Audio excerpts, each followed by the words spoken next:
வணக்கம். 7ஆம் வகுப்பு இயல் 3இல் உள்ள முதல் பருவத்தில் இயல் 3இல் உள்ள பகுபதம் என்றால் என்னங்கிற ஒரு சிறு விளக்கம் கொடுக்குறேன். இப்போ பகுபதம் என்பது ஒரு சொல்லை, அதாவது பெயர் சொல்லாக இருக்கட்டும் வினைச்சொல்லாக இருக்கட்டும், அந்த சொல்லை சிறு சிறு உறுப்புகளாக பிரிக்கிறது தான் பகுபதம்னு சொல்லுவோம்.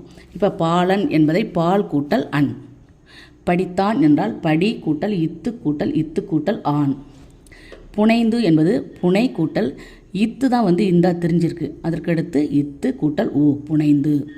வளர்ப்பாய் என்பது வளர் கூட்டல் இப்பு கூட்டல் இப்பு கூட்டல் ஆய். இதுபோல் ஒரு பெயர் சொல்லோ வினைச்சொல்லோ சிறு சிறு உறுப்புகளாக பிரிக்க முடிகிற மாதிரி அமையக்கூடிய சொற்களை பகுபத சொற்கள் என்று சொல்லுவோம். இந்த பகுபதத்தை பெயர் பகுபதம் வினை பகுபதம் என்று 2 வகையாக பிரிப்போம். இந்த பெயர் பகுபதம் அப்படிங்கிறது பகுபதமாக அமையக்கூடிய பெயர் சொல்லை குறிக்குது.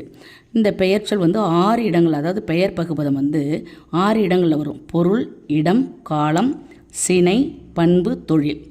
இதற்கு எடுத்துக்காட்டு பாருங்கள். பொருள்னா பொன்னன், பொன் கூட்டல் அண்ணன் அப்படி பிரிக்கணும். இடம் நாடான் அப்படின்னா நாடு கூட்டல் ஆண்.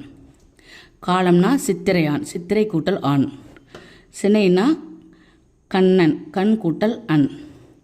பண்புல இனியன், இனிமை கூட்டல் அன். தொழிலில் உழவன்னா உழவு கூட்டல் அன். இதுபோல் பிரிக்க முடிஞ்சு, அதாவது சிறு சிறு உறுப்புகளாக பிரிக்க முடிஞ்சால் அதுதான் என்னது பெயர் பகுபதம். அதுபோல் வினை பகுபதம் என்பது பகுபதமாக அமையும் வினைச்சொல்லை தான் வினை பகுபதம் என்போம். இப்போ உண்கின்றான்ங்கிற ஒரு உதாரணம் கொடுத்துருக்காங்க. இதை எப்படி பிரிக்கிறாங்கன்னா உன் கூட்டல் கின்று கூட்டல் ஆண் அப்படின்னு பிரிக்க முடியுது.